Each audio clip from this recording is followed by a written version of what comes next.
Olá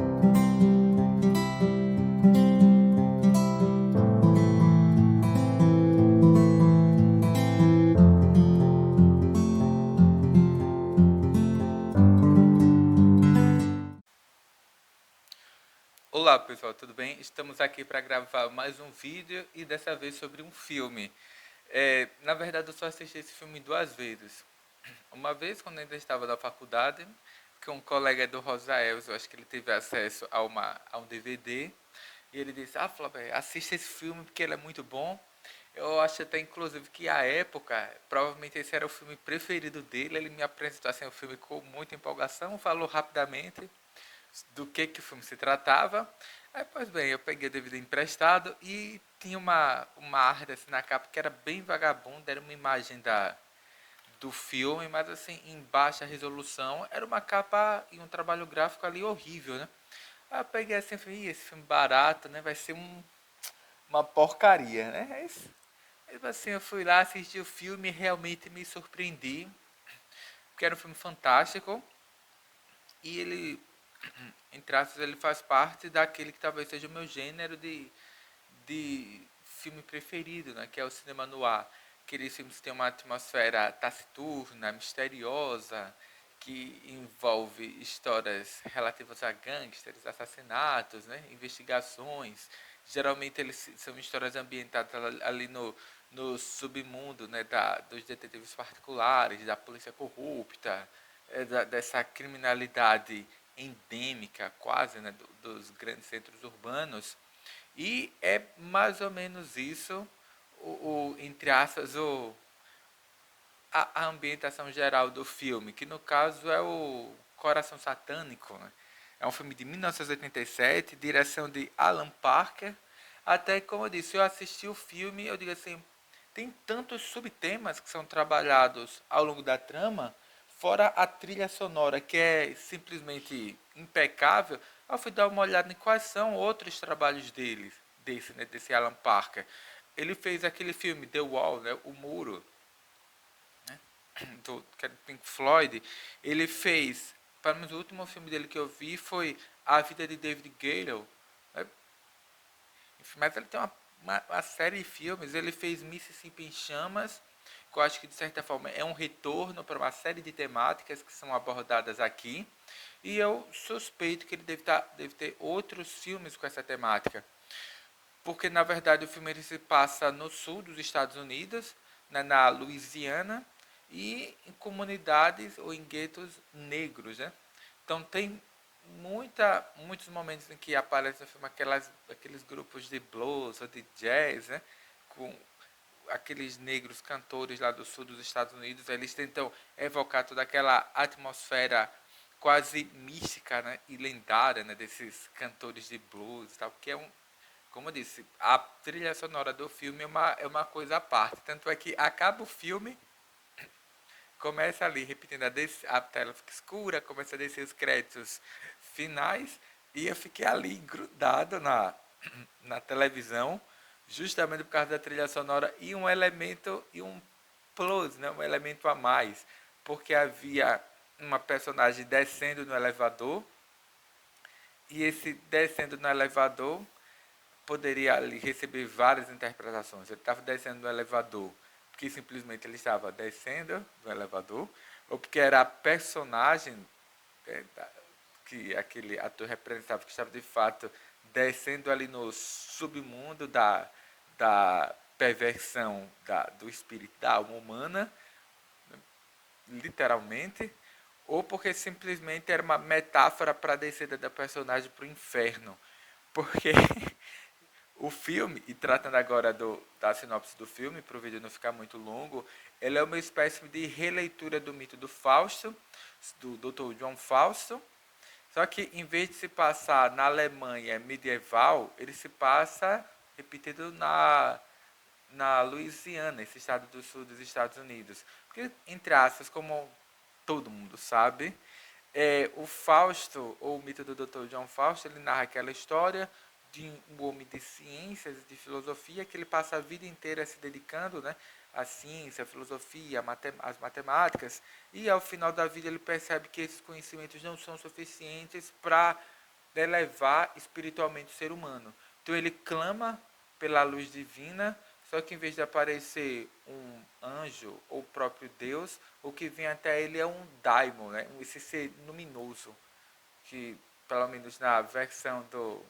do William Goethe, que é o que eu conheço, esse ser luminoso é o Mephistófeles, que muita gente interpreta como um demônio, mas para mim não seria entrado esse demônio da cultura popular cristã, mas é um ser luminoso, muito mais próximo aos daimons da, da cultura e da civilização grega do que com um demônio cristão. E o Fausto e esse Mephistófeles, esse daimon, eles fazem um pacto e o Fausto vende a alma para Mefisto em troca de alguns favores. Né? No Fausto, do Goethe, esse pacto e o Fausto eles servem como, entre aspas, uma metáfora para a condição humana moderna. Né? Mas isso aí é um papo para um outro vídeo. Né? E nesse, como eu disse, é uma releitura desse mito fáustico, né? Ou mefistofélico, né? Só que numa outra perspectiva. A história se passa na década de 50, na verdade em 1955. Ele narra a história desse um jovem, né? É um homem, ele já é maduro, que é o Harold R. Angel, que é interpretado por Mickey Rourke, que é um ator aqui que merece o destaque, porque realmente esse Mickey Rourke, ele era como é que se diz, uma estrela de cinema, ali de Hollywood, né? Era um galã, no final dos anos 80, fez uma série de filmes de sucesso, como 9 e Meia Semanas de Amor, O Selvagem da Motocicleta, e dentre vários outros, e por algum motivo o cara simplesmente desaparece. Assim, pelo menos para minha perspectiva, né, que é de leigo, para mim ele sumiu. Eu não sei se ele teve problemas com drogas, com álcool, com depressão, ou simplesmente era uma pessoa, entre aspas, difícil de lidar como ator, não é, em cena, no período de pré ou pós-produção. Não sei o que foi o problema dele, sei que o cara sumiu. E que tornou, entre aspas, há uns 10, 12 anos atrás, com um filme chamado O Lutador, que assim, quem não viu, veja. Eu só vi uma vez e o filme realmente não é para se chamar O Lutador, mas é um soco no estômago. É difícil de você acompanhar o filme até o final, porque eu acho que a personagem que o Mickey Rourke interpreta no filme não é simplesmente uma personagem, mas é ele próprio. Eu acho que o filme diz muito sobre ele, então o Lutador vale a pena ver. Ele fez também, como é que se diz? O Homem de Ferro 2, que ele é o vilão ali do filme. Na verdade, eu acho que o vilão nos filmes do... Na verdade, no filme Homem de Ferro não tem vilão. O vilão é a personalidade mesmo do Homem do Ferro, né? Do que exatamente o outro personagem. Mas o Mickey Rourke tá lá e ele, como você diz, ele rouba a cena sempre que ele aparece, você fica esperando que ele apareça, o cara é um muito bom ator. Ele está também no Sin City 1, que é a Cidade do Pecado, Sin City 2, né? A Dama Fatal, que eu acho que os filmes são uma porcaria, mas vale a pena ver por causa da participação do Mickey Rourke. Ele fez vários outros filmes, né? Como, por exemplo, Imortais, até uma porrada de filmes. Como eu disse, ele fez uma série de filmes ali na virada dos anos 80 para os anos 90. Por algum motivo ele desapareceu, como eu disse, provavelmente devido a problemas com drogas ou álcool.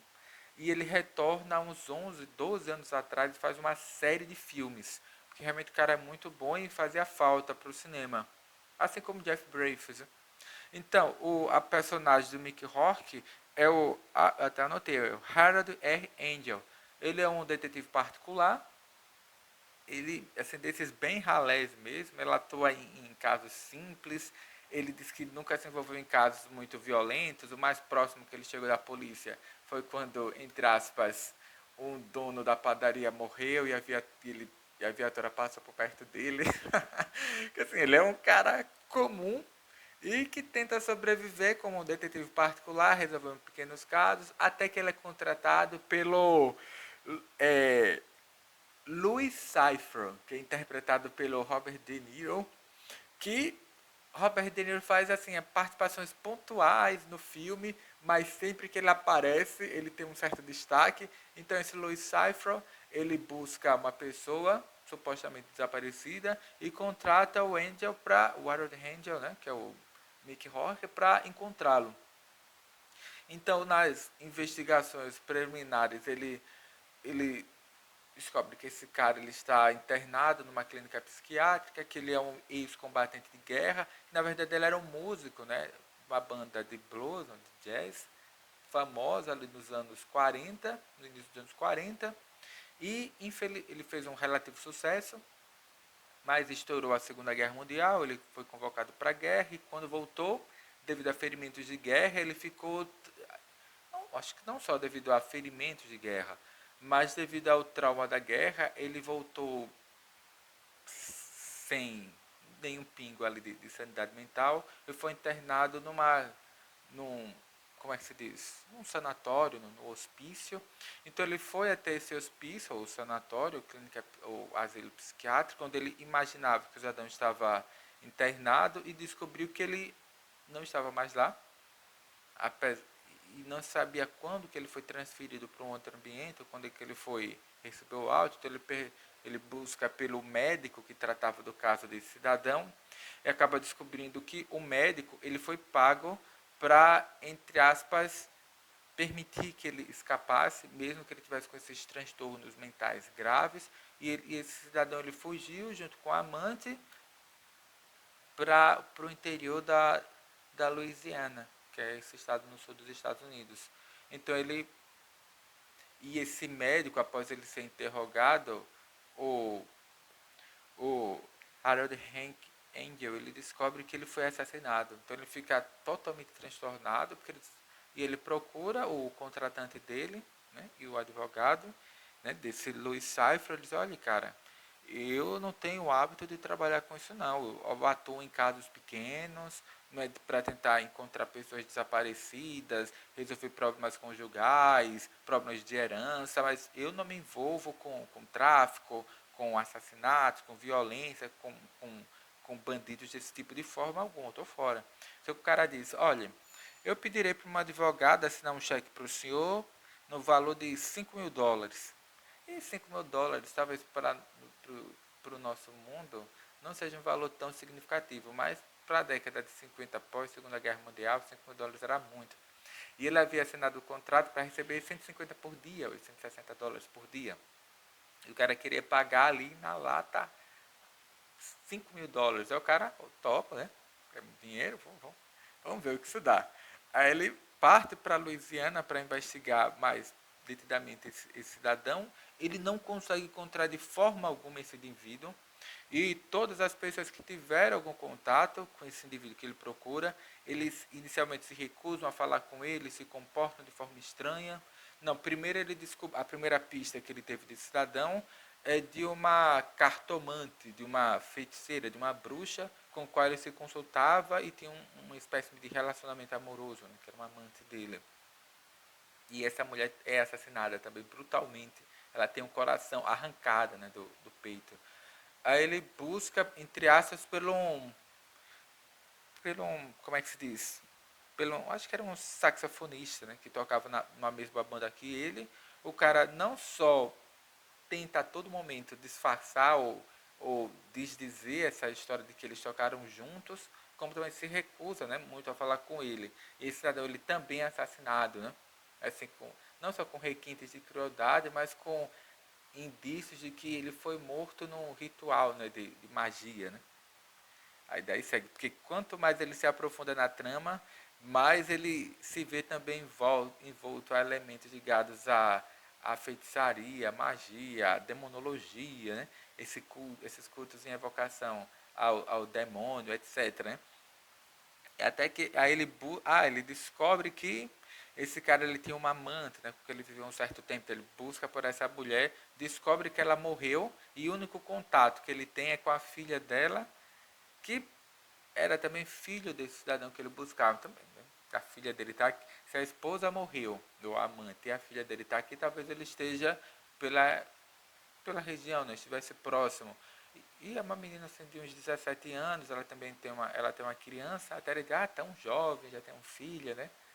Ela não tão jovem assim, né? E daí segue. Pô, enfim, mas ela afirma que o pai dela já faleceu, que ela não teve muito contato com o pai, etc. E a história segue. E como eu disse, o filme tem, além de contar com a trilha sonora ali, né, do jazz, do blues, aliás, que é muito boa, Tem vários momentos em que a trama se passa em igrejas protestantes, então tem aquela questão do canto, né, das igrejas evangélicas, que ali no filme é bem forte, é bem impactante. Tem aquela associação, que certamente ocorreu nos Estados Unidos, porque aqui também ocorre, dessa espécie de, como é que se diz? De aculturação religiosa entre elementos dos cultos afros com a religião cristã, em especial com as religiões protestantes. Quando há aqui no Brasil, em várias igrejas, como por exemplo na Igreja Universal do Reino de Deus, em várias outras, essa captação, essa apropriação, né, de elementos e práticas de cultos afros nessas igrejas neopentecostais. Né? Como eu disse, existe isso aqui no Brasil, e temos fartos exemplos sobre isso, e nos Estados Unidos certamente também houve. Então, no filme eles mostram esse envolvimento, né, dessa mescla de elementos sagrados, né, ou religiosos, desses cultos afros, com essas religiões neopentecostais. Né? É muito, muito bacana isso, eles apresentarem isso no filme. E fora que sempre que o diretor, né, que esse Alan Park, ele tem oportunidade, ele abusa ali da trilha sonora, né, do blues, do cântico, das danças, né, daquelas bandas lá dos negros, né, no sul dos Estados Unidos. E como eu disse, vale a pena, se você não se interessar por essa trama investigativa, envolvendo assassinatos, mulheres misteriosas, porque as mulheres nesse cinema no ar, né, nesses filmes no ar, elas sempre têm um caráter dúbio. Né? Você nunca sabe se elas são aliadas, se são personagens indefesas que merecem alguma proteção, ou se elas estão, na verdade, tramando contra o protagonista. Né? E nesse filme, né, o Coração Satânico, há isso o tempo inteiro. Você nunca sabe se você deve, entre aspas, temer pela vida daquelas mulheres, seriam supostamente pessoas indefesas e que necessitam de ajuda, ou se elas são justamente, entre aspas, as causadoras dos males, né? Se elas que não são os assassinos da trama, ou o assassino. Porque, repetindo ali o Harold Angel, né, que é essa personagem do Mickey Rourke, ele se vê envolvido ali nessa trama de assassinatos. Ele é suspeito desses vários assassinatos, como eu disse, tem um médico do cidadão que ele procura que morre, tem uma ex-amante, que é essa feiticeira que é morta, que diz, ela lia a mão das pessoas, o futuro das pessoas, não conseguiu prever o seu próprio futuro. Tem até uma personagem que fala isso ao longo do filme. Tem acho que é um saxofonista também que tocava na banda do cara, que é morto. Tem, como eu disse, tem uma outra pessoa também que é morta, e todas essas mortes foram um pouco depois que essas pessoas entraram em contrato com Harold Angel, e a polícia local, entre aspas, tem ele como principal suspeito. Né? Ela disse, olha, você pode se deslocar, mas não vá muito longe, né? Porque nós estamos de olho em você. Assim, como eu disse, se você acompanha o filme, fica naquela inquietação, né? Qual será a resposta para essa série de crimes? Né? Quem é de fato essa pessoa que ele está procurando? Né? Ele sabe que ele é um ex-combatente de guerra, que ele sofreu vários traumas da guerra, que ele desenvolveu uma série de distúrbios mentais, que ele tinha envolvimento com feitiçaria e bruxaria.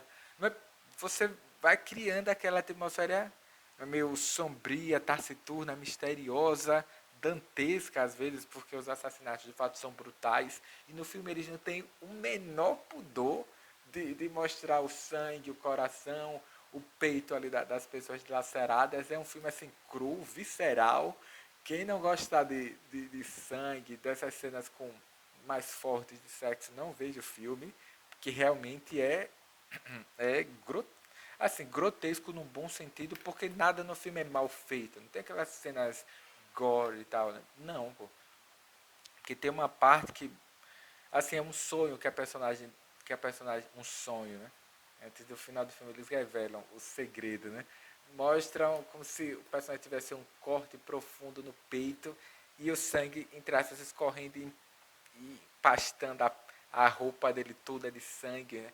Você percebe que ele é uma pessoa que não tem, entre aspas, uma boa condição financeira, porque ele usa umas roupas que são muito folgadas, que ou não são dele, são roupas que ele comprou no brechó ou algo do tipo, ou porque ele passa ali, entre aspas, por tempos de vacas magras, né?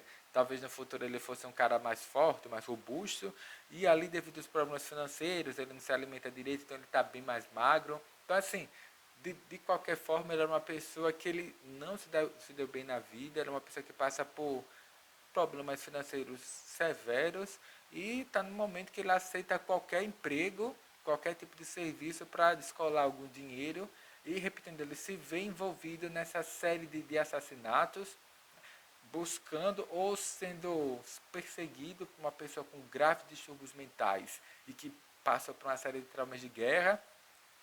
Casualmente ele volta a procurar o contratante dele, que é Louis Cyphron, que é repetindo interpretado pelo Robert De Niro, que estava naquele momento ali, eu acho que do auge da carreira dele, que ele já tinha feito ali Toro Indomável, Taxi Driver, Era Uma Vez da América, e apesar de não ser muito citada a participação dele nesse filme, do Coração Satânico, assim, ele fez uma participação, repetindo, que é pontual, mas ele faz uma...